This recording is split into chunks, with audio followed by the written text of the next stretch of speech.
Yo, what's happening, Raider Nation? It's your boy Soto here. You know what it is. Raiders versus the world, talking about the team that the world loves to hate, your Las Vegas Raiders.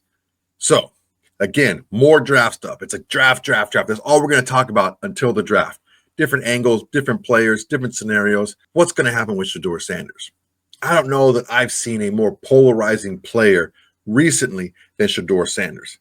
Now, Jalen Miller was pretty polarizing, but he's polarizing for his on-the-field stuff only, not off the field. Shedeur Sanders is pretty much polarizing all over the place, on the field, off the field, in space, underground, underwater.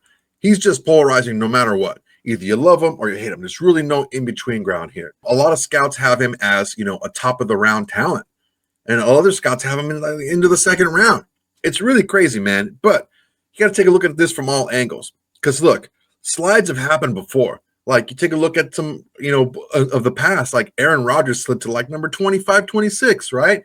Look at Geno Smith. He was said to be a first-round talent for a long time, and he slipped into the second round. Same thing with Will Levis. To a smaller extent, same thing with Derek Carr. A lot of guys, like, doesn't have to be a quarterback. Laramie Tunsil got caught smoking weed, and he freaking slipped out of the top 10. Warren Sapp, same thing with Warren Sapp. Randy Moss, same thing happened to him. Look at Jalen Carter was clearly the best player in the draft that year, and he slipped past us. It's crazy, man. It's all a freaking crapshoot because these guys know that in the executives and the head coaches of these teams, they know that these picks can be like a make or break for these guys. And it's millions of dollars spent, and it could be millions of dollars lost in salary if they get fired. And they want to make sure, everyone wants to make sure that they keep their job. So the slides can happen. And that's why it's such a crapshoot with this guy, because he's not really giving you a lot to hang your hat on, especially since there's no consensus really across the board of the things, even his accuracy. A lot of guys are like, oh, he's super accurate with the ball. Like, yeah, he probably had one of the lowest average depth of target in the league. He's not going to be able to do that in the NFL. You got to be able to push the ball down the field to keep the defense honest. And if you can't do that, man, it's going to be pretty easy to defend you. That's why we're going to take a look at a lot of bad fits for Shedeur Sanders. And some of these teams may pass on him because he's just not a great fit for them. And you can see the slide definitely happening. But before we do, I want to make sure everyone please to like, comment, and subscribe to this video. It's a great way to support the channel. It's absolutely free to do. And it's the bare minimum you can do to support the channel besides doing absolutely nothing and just watching the video, which, of course, I do appreciate. All right, guys, let's get to it. All right, we're just going to start at the top. Okay, the Tennessee Titans. There's several reasons why Shedeur Sanders is not a great fit for Tennessee Titans. Number one, they love Cam Ward. And Cam Ward is a more dynamic prospect, has a higher ceiling. Maybe not as high a floor, but definitely a higher ceiling. When I take a look at Cam Ward and some of his tape, I see like a smaller framed Ben Roethlisberger. He's mobile, but he doesn't use his mobility to run. He uses his mobility to buy him some time and throw the ball at weird arm angles. And that was Ben Roethlisberger. He was tough to bring down. When he ran very just to get a first down, and that's it. He was more so, let me move around so I can throw the ball down the field. And that's definitely Cam Ward's game. So if you're the Titans, you're probably going to go with that more than a Shedeur Sanders, because probably most of your scouts are going to have the same grade on Cam Ward, whereas a lot of the scouts are going to have differing grades on Shedeur Sanders. The main thing is just Cam Ward has some elite traits. His arm strength is phenomenal, right? The way he can get the ball down the field from awkward angles, and just the way he can fit balls into small places just from anywhere in the field. Like, if you're anywhere on the field with Cam Ward's on there, you're going to be available to be a target regardless of where you're standing. It's a little bit different than Shedeur Sanders, who needs to be in the pocket, needs to be more of a rhythm offense. Now, normally that is Brian Callahan's kind of like pass-heavy offense on timing, but given the state of the Tennessee Titans offensive line, you're going to need those elite skills in scrambling. And, if everything goes right, yeah, Shedeur Sanders is a very good quarterback, but how often does everything go right for a quarterback? Not very often. So improvisational skills that Cam Ward brings is going to better suit a team that's on the build, on the come up, like a Tennessee Titans. So not a good fit there. All right, here we go. New Orleans Saints. Now, look, the Saints are in transition right now. And this is the last season where they owe Derek Carr any type of real money.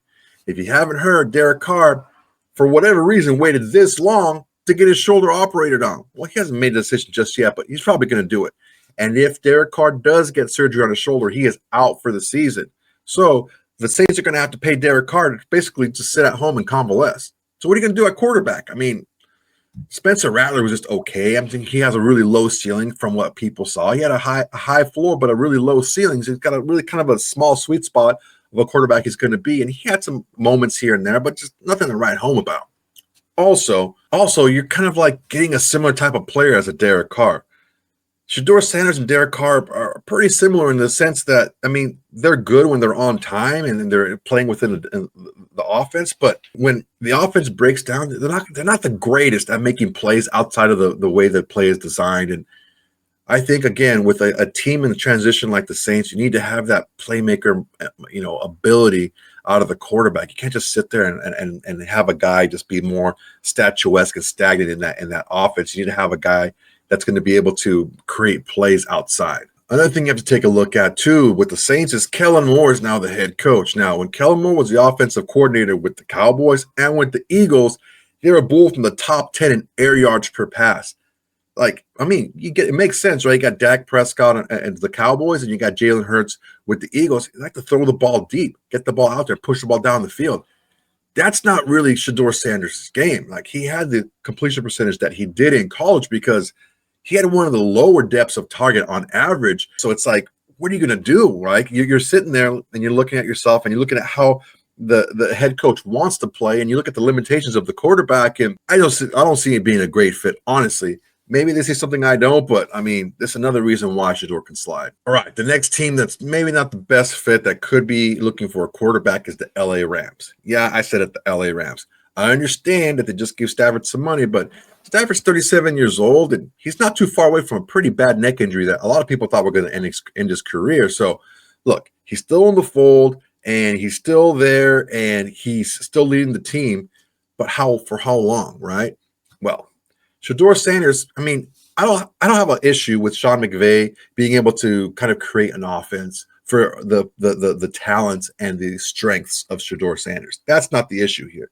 The issue here is you're looking at Shedeur Sanders is a lot closer to Jared Goff than he is to Matt Stafford as far as arm talent wise.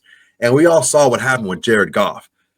McVay is like, dude, I need a guy that can give me a little bit more punch, a little bit more oomph, who can create a little bit more outside of the play design when needed, who has that arm talent to get the ball right where I need to at the right time. And that's why I moved on from Jared Goff and traded a lot to get Matt Stafford in, and it worked out. But it's like, why would you go from Matt Stafford to a guy that's like the guy that you traded away for Matt Stafford? I don't know. It just doesn't make a lot of sense. I just really think that McVay is looking for a quarterback that has a lot higher upside. I'm thinking like a Tyler Shuck, who's nice, tall, long, strong arm, accurate. Like, that's the kind of guy I think that McVay is looking for, more so than like more of a timing-based offense quarterback with limited athletic skills like a Shedeur Sanders. I just think it's not a good fit, and another reason why Shedeur Sanders can slide. All right, next up is the New York Jets. Look, I don't know how much confidence a lot of you guys have in Justin Fields. I've seen a lot, but I also saw Luke Getsy and how terrible of an offensive coordinator he was. So you really can't put it all on Justin Fields, how bad he was with the Bears, but he was still pretty bad. Now, he was better with the Steelers, but ultimately he wasn't asked to do a lot. So that goes to tell you, the question has to be asked, how confident are the Jets in Justin Fields to have them be their guy moving forward? Well, they gave him a 2-year contract, not a long time. Maybe it's enough time to have Shedeur Sanders kind of blossom underneath and take over when ready. It's a little bit deeper than that. You're looking at two different types of quarterbacks here. Like, you're looking at a playmaker versus like a timing pocket passer. They're not the same guy.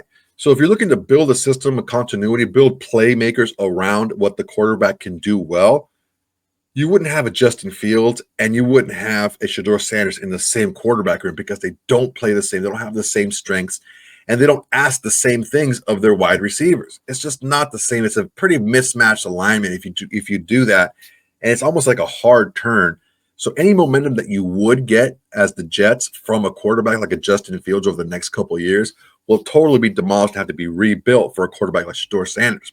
I don't think it's a good fit, and definitely a reason why Shedeur Sanders can slide past the Jets. All right, up next is the Pittsburgh Steelers. Now, there definitely is a need there, right? I don't know if Mason Rudolph is the guy to go forward. And chances are it is going to be Aaron Rodgers. He's going to, go to his, darkness retreat and take peyote and do whatever he's got to do and figure out that he wants to play this season. And the Steelers are as good a place as any for him because they have a lot of good weapons around DK Metcalf, George Pickens, as long as he's around. Got Freiermuth, hopefully you rebuild that offensive line. And you got a stout defense. So it's a good place for him to go. But again, you're looking at a very similar player as far as playmaking wise as Justin Fields. Maybe not as athletic anymore in Aaron Rodgers, but definitely a guy that can make plays outside of the constructs of a scheme. Now, it's going to be really tough for the Steelers to pass up on Shedeur Sanders if he's there at 21. That would be almost like too good to pass up, but you got to take a look at a couple other things too. There's big-time offensive line concerns with the Steelers. And when you're a pocket passer that, really is used to running for his life in college, it's just the athletes are too much better in the pros to be able to work that same way. Also, you take a look at one of the things we talked about previously. The average depth of target was so low with Shedeur Sanders at Colorado. It's almost like, dude, he's not pushing the ball down the field much. He's not really giving these defenses a lot to worry about past probably 8-9 yards. It's pretty rough. So if you get able to defend him and you're able to put pressure on him, you can bottle a guy like Sanders up pretty quickly, especially if your offensive line isn't up to snuff to protect him. One thing you have to take a look at too is Pittsburgh normally isn't as committed to the offense as they should be. Even when they were winning Super Bowls, they didn't really have a lot of first-round talent on the offensive side. A lot of the skill position players were like 5th, 6th-round guys, 4th-round guys, stuff like that. Except for the quarterback, but everyone else around him was, they were late-round picks. So it's like, what are you going to surround Shedeur Sanders with as a first-round pick? Like, is he really that much of a first-round lock if you have to get a lot of heavy talent around him for him to be effective? That's one thing that Steelers you have to take a look at because normally they're going to either do offensive line or go heavy on defense early in rounds. So what are you going to do, man? You're going to just put them out there with a lot of subpar weapons and a kind of shoddy offensive line. It just doesn't seem like a good fit, man. That's why I think it's a possibility that Shedeur Sanders could slide past the Steelers at 21. All right, lastly, I want to talk about our Las Vegas Raiders. Look, there are a lot of reasons why Shedeur Sanders can be a fit for us, but there's also a lot of reasons why he is not a good fit for us.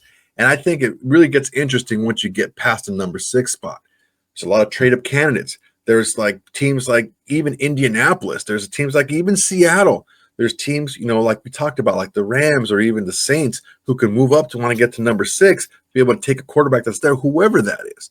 So let's take a look at a few reasons first why Shedeur Sanders could be a good fit for the Raiders. First is a spread offense. Okay, the way that Chip Kelly likes to line up, he's like to spread you guys out because he likes to spread the defense and have them move laterally. That way he can kind of take advantage of some of the mistakes that the defense does with a lot of the screen game and short passes. It really kind of moves into what Shedeur Sanders does well. Short, quick timing passes, maybe take some shots here and there, but normally it's going to be short passes, a lot of screens, and a lot of getting guys open in space. Another thing that we talked about with Shedeur Sanders, accuracy, plus 73%.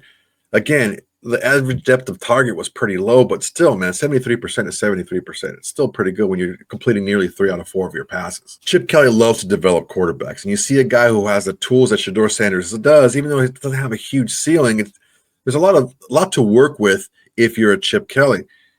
It could be a reason why they want to pull the trigger on Shedeur Sanders, but there's a lot of reasons why the Raiders should just pass and go somewhere else. Number one is mobility. If you're in a Chip Kelly offense, the quarterback has to be able to move around, at least a little bit. He does a lot of a heavy RPO game, and that really leads into a lot of the run games, a lot of screen games, and a lot of stuff like that, a lot of slips. It's a lot of things that the offense likes to do, but if your quarterback can't move, you can't really take advantage of it. So I don't know if Shedeur Sanders is a great fit for that. And honestly, I'll tell you right now, he's not a great fit for it. Another one is Chip Kelly's fast-paced offensive scheme that he likes to run, and it's just not in Shedeur Sanders' wheelhouse. One of the reasons why Shedeur Sanders had such a high completion percentage is because he never threw the ball away. He has 8 sacks, and that's terrible, man. You can't eat sacks in the NFL like that. You throw the ball away, save the field position, and learn to play and live to play another day. Well, Chip Kelly, he's really fast-paced. He likes to run up to the line, and he likes to move quickly. Now, that has tempered in the last few years, but he still likes to have a little bit more faster tempo. And if your quarterback is not throwing the ball away and eating sacks, it just kills a lot of the momentum. That's just another reason why it's not a good fit, I don't think, for Shedeur Sanders and the Raiders. Another thing, too, is, it's hard to say this, but from what we've heard, it may not be the best cultural fit. The culture that AP left when he was let go was a belief in ourselves, us against the world, hard-nosed mentality. It just so happens it's a very similar mentality with Pete Carroll. Chip on your shoulder, always compete. We do our job well. Forget what anyone else thinks. That's really not Shedeur Sanders. Shedeur Sanders is the Rolex, the Rolls Royce, the bling, the studs in the ear, like the mad chains. Like, he's a flashy dude. I don't know if he really quite fits in with the culture of what the Raiders want to build. Could be nothing, but it could be a locker room issue. And last but not least, it's just the need. Once the Raiders traded for Geno Smith, I feel that even though the contract isn't set up like a long-term lock guarantee contract, it really kind of put a wet blanket on getting a quarterback high in the draft for the Raiders. Just nothing that I saw that was going to be very likely. I think that the Raiders want to, given the history of Spytek and Carroll, either want to bolster the offensive or defensive lines or maybe even the secondary. And I just don't think that quarterback high in the draft in the first round is going to be something they want to do, seeing as how much money they gave Geno Smith to be the signal caller at least for 1 year. And because of all this, I think it's definitely possible and probable that Shedeur Sanders, if available, will slide past the Raiders unless the Raiders do decide to trade back. All right, guys, that's my time for today. Let me know what you guys think of the video, man. Let me know what you guys think about the prospects of Shedeur Sanders being just the latest in the line of potential top picks who slide a lot deeper into the first round, maybe out of the first round. Who knows than people initially thought. All right, guys, make sure to like, comment, and subscribe to this video. It's a great way to support the channel. It's absolutely free to do. And it's the bare minimum you can do to support the channel besides doing absolutely nothing, just watching the video, which I appreciate, guys. All right, guys, that's my time for today. Until next time, everybody, peace. Hey, Raider Nation, thanks for watching. There's plenty more where that came from. Go ahead and smash that like button, drop a comment, make sure to subscribe, and share to all your socials. It's the bare minimum you can do without doing absolutely nothing.